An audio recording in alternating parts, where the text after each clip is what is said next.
En el episodio anterior profundizamos en algunos de los yacimientos y de las incógnitas pendientes de resolver de la evolución humana, con la mirada puesta en la península ibérica. Hoy tratamos de completar el panorama.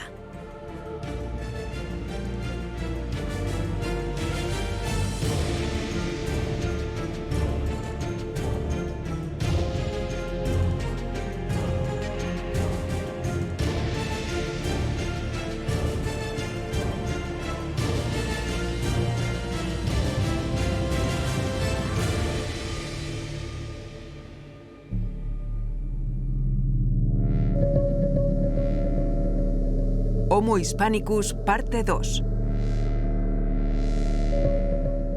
La imagen que tenemos de la prehistoria, de nuestros antepasados remotos, no deja de ser una síntesis, una idealización. Esta reconstrucción de la realidad pasada es fundamental en el relato. Veamos cómo se construye aquel tiempo para que pueda ser comprendido, acercándonos al trabajo de uno de los grandes ilustradores científicos de España, Mauricio Antón. Para mí, la ilustración paleontológica realmente es un proceso, y lo importante es el proceso. Entonces, esa imagen final, pues hace años para mí solía ser una pintura al óleo, hoy en día es más una pintura digital, pero el proceso que hay detrás es una combinación del aspecto científico y del aspecto artístico. Entonces, está al arranque de todo la observación y el estudio de los fósiles.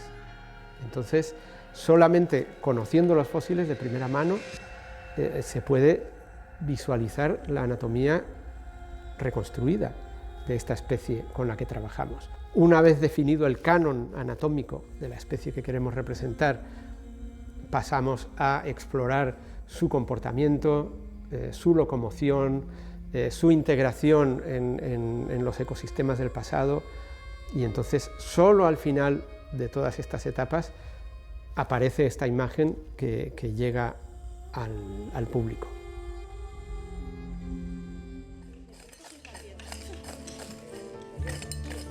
Un yacimiento menos conocido, al menos de momento, con presencia humana por encima del 1.000.000 de años, es el Barranco de la Boella, muy cerca de Tarragona. Me encuentro en el Barranc de la Boella. Bueno, paseo por aquí, lo que es una riera, una torrentera, como otras tantas del Mediterráneo. A simple vista, nada llamaría la atención, los estratos, las gravas, etc. Pero en verdad nos encontramos ante un fabuloso yacimiento paleoantropológico que vamos a conocer. Siempre es difícil excavar un yacimiento de esta envergadura, sobre todo si tenemos en cuenta que cada vez el material obtenido ofrece una información mayor. Cualquier pérdida podría resultar sustancial. Ya fue objeto de descripción en la memoria del primer mapa geológico del INME en la hoja de Tarragona. Y ahí salen unas páginas dedicadas especialmente a la aparición de restos de fauna, publicada en el año 33, y más adelante, hacia inicios del año 70, sí que a partir de unas grandes avenidas se determina que aquí hay un conjunto fósileo importante, especialmente determinándose lo que es un Elephas meridionalis o Mammutus meridionalis por de Villalta. Salvador Vilaseca, cuando estudia estos restos, detalla que existen 5 implementos de Cher asociados a estos restos faunísticos, pero en aquel momento, a inicios de los 70, era impensable que estos restos de Cher supuestamente geofactos estuviesen asociados a la actividad humana. ¿Cómo se decide que el yacimiento está aquí y no un poco más adelante, o es un yacimiento todo ello? Por lo que sabemos desde un punto de vista paleogeográfico es que serían una gran rambla que cortaría los antiguos depósitos de terraza del Francolí, que en este punto de aquí desembocaría en las marismas del río Francolí, en el valle final, hace aproximadamente entre 800.000 y 1.000.000 de años. Y salta la sorpresa, ¿no? Porque realmente está siendo muy fértil, estáis encontrando fauna y una industria lítica que decías al principio no se esperaba, además riquísima. Sí, lo de las industrias líticas ha sido, por decirlo así, una reinvención o una recuperación del sentido crítico de Salvador Vilaseca, que en principio de los cinco implementos que encontró de Cher en los años 70, ya dijo que 2 tenían factura humana, que era una cosa impensable. Nosotros especialmente con el primer sondeo del 2007 ya sacamos más de 400 piezas de sílex tallado. En aquel entonces no se sabía que había humanos entre 800 y 1 millón de años, sí. y mucho menos humanos con esta industria. Incluso se creía que no había ni poblamiento antes de los neandertales, a principios de los 70. Incluso se negaba a que hubiese paleolítico inferior en la península en esos momentos. El yacimiento está en ambas orillas de la Riera. ¿Qué gran fauna existía en esta época de hará alrededor de 1 millón de años? Es la fauna africana. Encontramos los mamuts, no son los mamuts que conocemos popularmente, no es el mamut lanudo, es otro tipo de mamut porque no tiene pelo, porque está adaptado a un clima templado. Encontramos hipopótamos, rinocerontes, caballos, ciervos. Los ciervos igual no son tan comunes en África, claro, son ecosistemas muy parecidos. Estaríamos en un sistema abierto, muy parecido al de una sabana, pero con muchísima agua. Además, gracias a esa agua, que es lo que permite la presencia de herbívoros, tendríamos muchos carnívoros, como por ejemplo las hienas. Encontramos dientes de jaguar europeo, encontramos restos de una especie de león. Y entre toda esa fauna intimidante destacan unos humanos muy antiguos, humanos de hace 1 millón de años, pero que sobrevivieron con gran éxito, ¿no? De hecho, cuando encontramos más evidencias de actividad antrópica es cuando hay más carnívoros. Eso lo que significa es que no son tan primitivos. Pero lo que sí sabemos es que son unos individuos que tuvieron una gran capacidad para reducir el riesgo que significaban todos esos grandes depredadores. Eso solo puede significar que nos encontramos en un sistema con muchísimos recursos que son muy atractivos para ambos grupos de depredadores, para los humanos y para el resto de carnívoros. Se encuentran aquí y son capaces de competir y de sobrevivir. Vamos a meter la máquina del tiempo mental, nos situamos hace 1 millón de años, una especie de sabana marisma, con charcos, con agua que sube y bajan, y acuden los grandes mamíferos porque hay muchos recursos. Me cuesta entender cómo estos humanos antiguos, con herramientas muy toscas todavía, podían cazar estas grandes faunas. Los cazaban, los carroñeaban, eran oportunistas. Probablemente lo carroñean. Estos animales se quedan estancados, se quedan embarrados en esas grandes masas de agua con barro por su propio peso. Eso es un limitante para ellos. Ellos van a beber, se sienten seguros, se adentran en el fango y se acaban quedando atascados. ¿Los pueden conducir los humanos? Eso no lo sabemos, pero sí sabemos que ya empiezan a prever y a tener una planificación y una capacidad estratégica. Otros animales, nosotros pensamos que son cazadores ya, porque a pesar de que en la Boella, en el Barranc de la Boella, no tenemos esas evidencias, si nos vamos a otros yacimientos de edad similar, como el nivel TD6 de la Grandolina, en Atapuerca, allí sí tenemos pruebas de habilidades cinegéticas muy importantes para homínidos muy arcaicos, lo que nos está indicando que igual no son tan arcaicos simplemente. Me ha llamado la atención cómo al lado de restos de estos grandes mamíferos aparece bastante industria lítica, quiere decir que en principio la utilizaron para sacar, machacar, sacar bloques de carne, y hay una especialización, ¿no? Industria lítica gorda en el primer tratamiento y ya más fina en el segundo.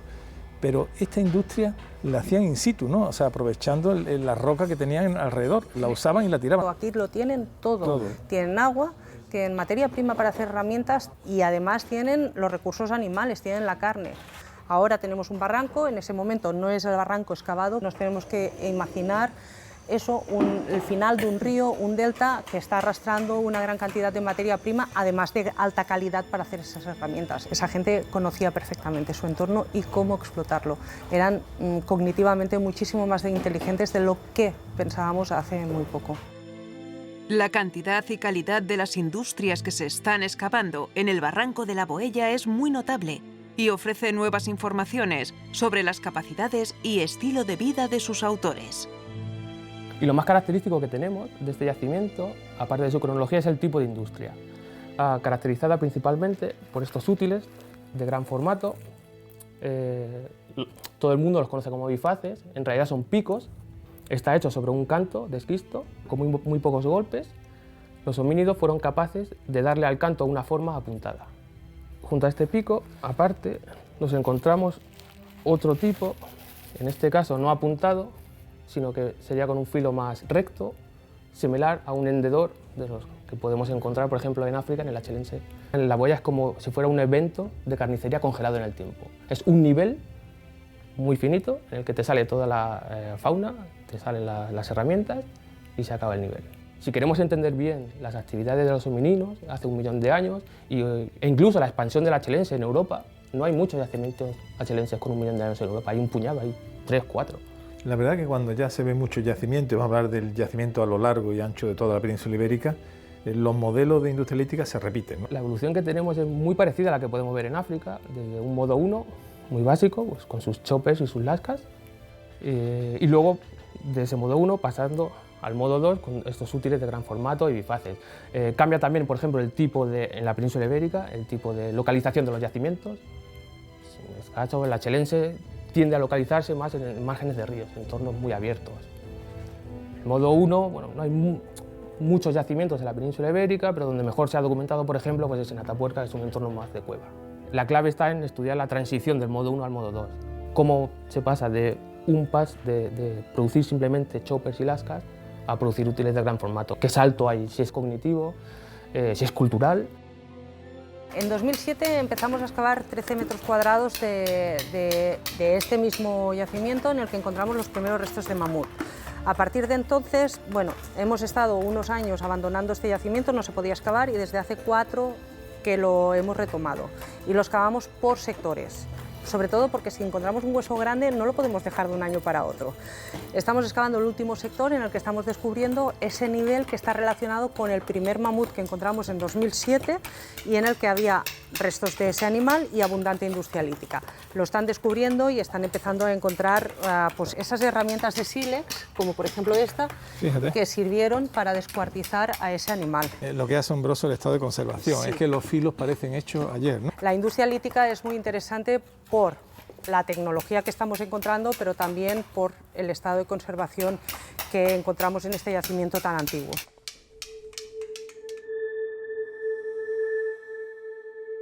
El consumo de grandes animales por parte de los homínidos de hace 1 millón de años o más nos lleva directamente a plantear la cuestión de la caza. Nos tendríamos que remontar, por ejemplo, a uno de los primeros arqueólogos, que fue el Marqués de Cerralbo, que a finales del siglo XIX, en el yacimiento de Torralba, él ya planteaba que eran grandes cazadores. Esa era un poco la imagen que existía en el siglo XIX, que se traslada, por supuesto, al siglo XX. Sobre todo Luis y Mary Leakey plantean que los primeros homininos, es decir, el Homo habilis, es un cazador. Se origina un gran debate a partir de los 80, donde la posición del equipo sobre todo de Robert Blumenschein, partiendo de las investigaciones también en el Dubai Gorge, él sostiene que lo que están haciendo los habilinos son fruto de un paso por las carcasas después de que hayan sido los felidos. Es decir, sería un acceso secundario. Y en ese debate entró Manuel Domínguez, sobre todo a partir de 2006-2007, planteó un nuevo paradigma según el cual los habilinos eran cazadores. Mi planteamiento es bastante más abierto. Yo creo que las cosas en la naturaleza tienen sus leyes propias y hay unas ocasiones en que los homininos, si tienen ocasión y pueden, cazan, y si no, pues carroñan o aprovechan lo que tienen a su disposición. La proteína animal es imprescindible, los homininos acceden a ella en ocasiones cazando, en otras ocasiones aprovechando carcasas que sean aprovechables. Ojo, es decir, después de las hienas prácticamente no puede acceder nadie.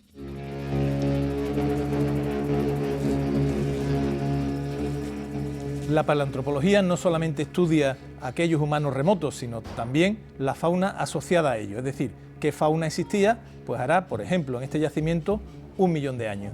Y entre todos estos animales hay uno que nos llama poderosamente la atención, por su tamaño, por sus colosales proporciones, que es el mamut.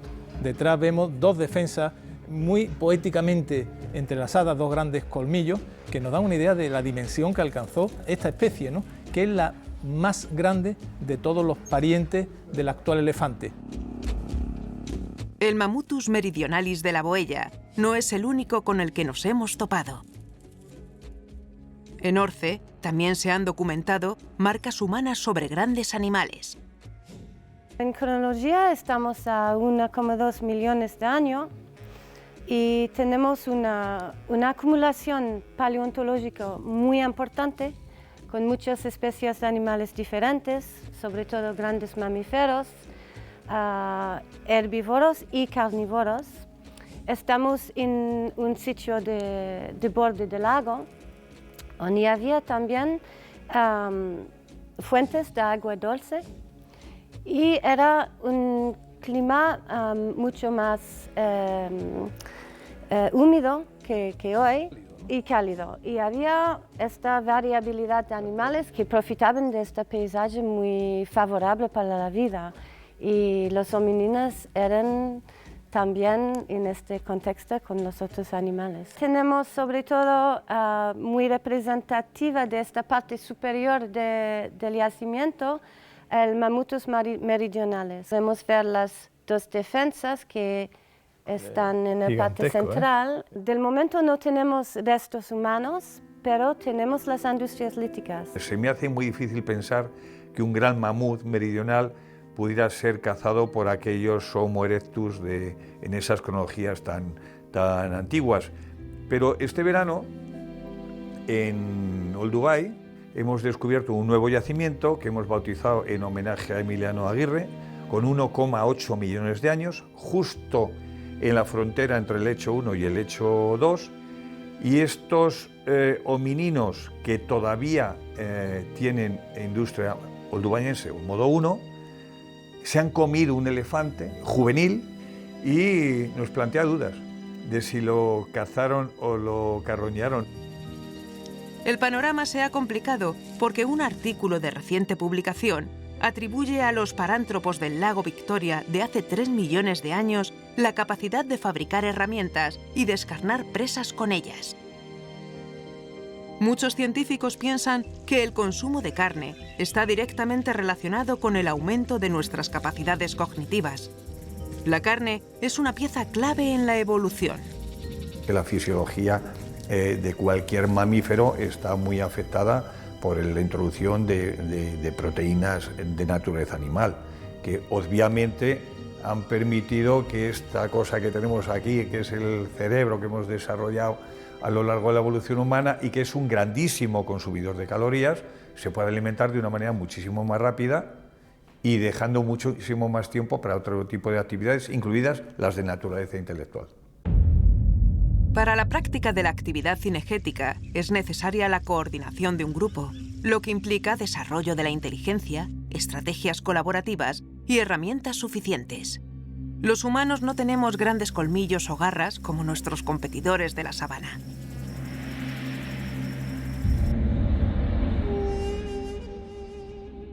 El equipo de Enrique Baquedano y Manuel Domínguez Rodrigo lleva muchos años trabajando en los lechos de Olduvai. Sus observaciones y experimentos científicos les han llevado a plantear que los primeros cazadores de la historia de la humanidad estuvieron aquí. El artículo que hemos publicado sobre el yacimiento de DS, la datación es 1,84 millones de años.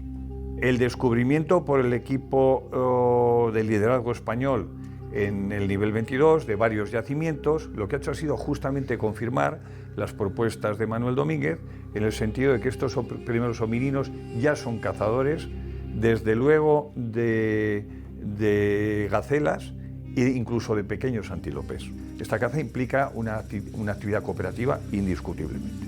¿Pero qué sucede? Que la determinación de los agentes que producen las marcas tafonómicas siempre está en discusión. Creo que lo más importante en los fósiles suele ser justamente la superposición.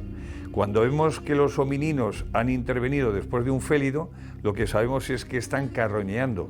Pero si las marcas de los homininos son anteriores a las que, por ejemplo, una marca de corte es anterior a lo que han hecho los hiénidos, sabemos que justamente son los homininos los que han estado cazando porque han tenido un primer acceso. No me cabe ninguna duda de que los Homo habilis, para cazar determinadas especies de un tamaño incluso superior a ellos mismos, debieron tener una actividad muy cooperativa y una estrategia de caza con toda seguridad. Lo cual no excluye que no hubiera actividades de aprovechamiento, pero siempre de un acceso o primario o secundario. En pleno barrio de Chamberí, en la Fundación IDEA, se practican diferentes analíticas a fósiles y huesos con marcas de corte para suministrar información a una máquina de aprendizaje, de lectura, una Learning Machine. Además de que nosotros hacemos neotafonomía para estudiar esas marcas y saber a qué agente tafonómico atribuírselas. Lo que Manuel Domínguez diseñó hace ya 4 años fue una línea de investigación intentando objetivizar la clasificación de las marcas. Y para eso lo que diseñó fue un programa para domesticar, para enseñar, para formar a una máquina de leer a partir del algoritmo, introduciendo un sinfín de imágenes de tal manera que el propio algoritmo luego nos diga, nos determine a qué especie podemos atribuir una determinada marca.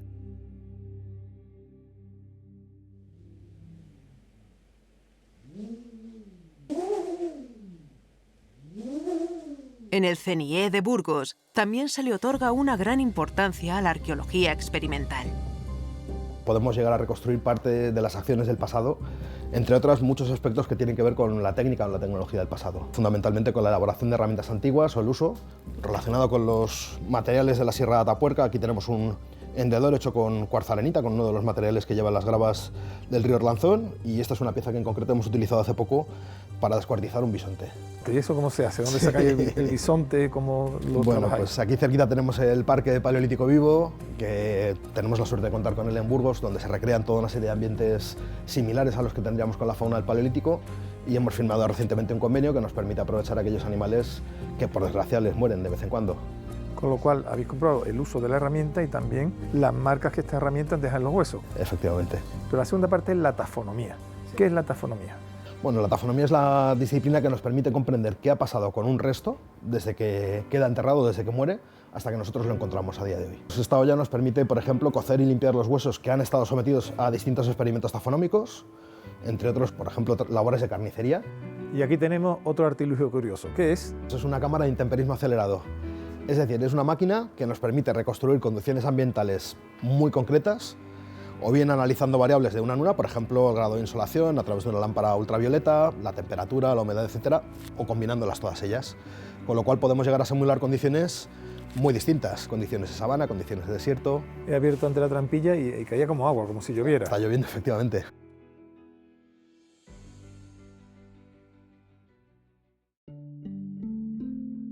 Ha quedado demostrado que la caza se practicó en África Oriental, en los lechos de Olduvai, hace 1,8 millones de años. ¿Se llevaron los primeros emigrantes esta capacidad fuera del continente? En Dmanisi estamos casi en 1,8 y yo creo que se deben a las primeras salidas de los primeros homínidos de África con toda seguridad.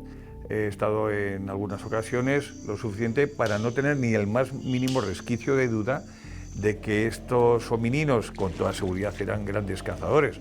No solo grandes cazadores, te recuerdo que uno de los cráneos, el cuarto cráneo, el de la vieja desdentada, estuvo viviendo bastante tiempo después de carecer de todos los dientes y muy probablemente se trate del primer caso de cooperación intrafamiliar. Y es que la humanidad parece un todo cognitivo y emocional que se va afinando desde hace casi 2 millones de años. En nuestra investigación hemos podido revivir casos tan emocionantes como el de Mtoto.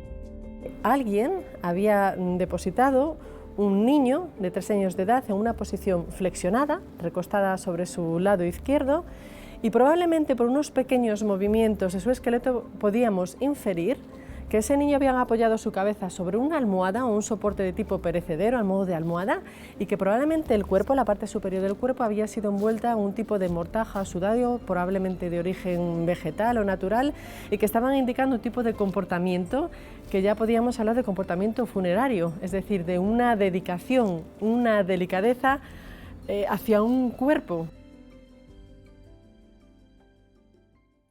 Cazar en grupo no resulta fácil. Hace falta ya un desarrollo cognitivo para coordinar y optimizar todos los recursos. Capacidad cognitiva que también nos remite, por ejemplo, al uso del fuego o al uso del lenguaje complejo. Asociado a la caza y al consumo de carne, además de a otras comodidades, está el fuego. Su producción y dominio sigue siendo terreno de debate en el mundo científico. En la península existen 2 grandes yacimientos con presencia de fuego en cronologías muy antiguas. Cueva Negra, en Caravaca de la Cruz, Murcia. y la Sima del Ángel en Lucena, Córdoba. El fuego se empieza a conocer de una forma un poco más estándar hace unos 400.000 años y se universaliza hace 125.000. Hace 125.000 años todos los humanos eran conocedores del fuego.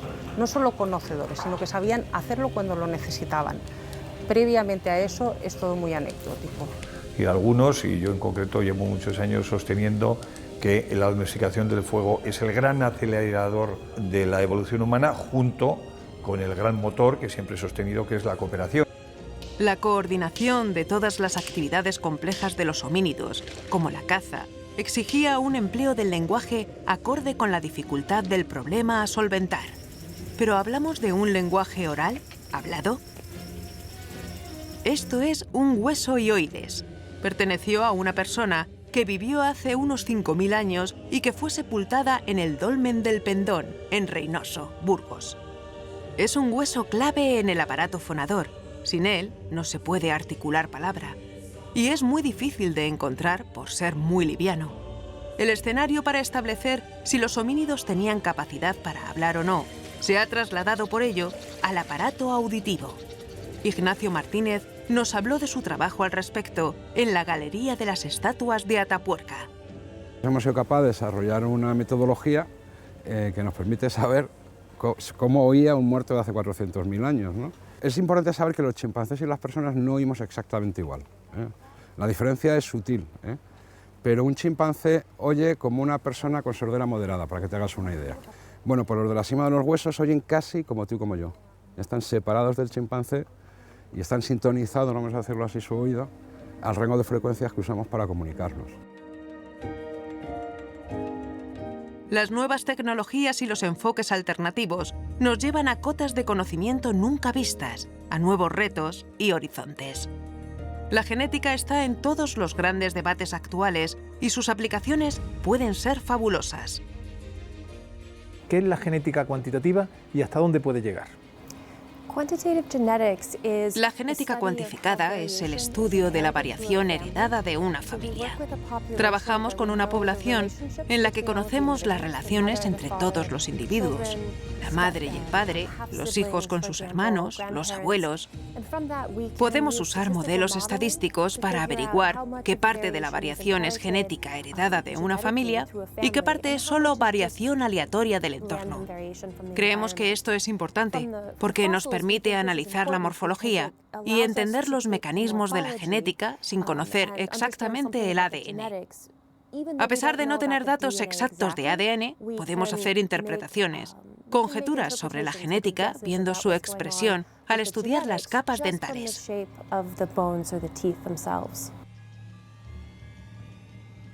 La península ibérica es también territorio para el debate sobre las capacidades simbólicas de nuestra especie y de las que la precedieron. ¿Fue Excalibur, esta hacha bifaz excavada en la cima de los huesos, una ofrenda funeraria? ¿Lo fueron, miles de años después, los cráneos de grandes machos acumulados en los yacimientos neandertales de Pinilla del Valle? ¿Se produjo el primer arte rupestre de la humanidad en la cueva de Ardales? ¿Lo hicieron los neandertales? Seguramente Emiliano Aguirre hubiera seguido disfrutando de estas y otras incógnitas científicas sobre evolución humana en la península.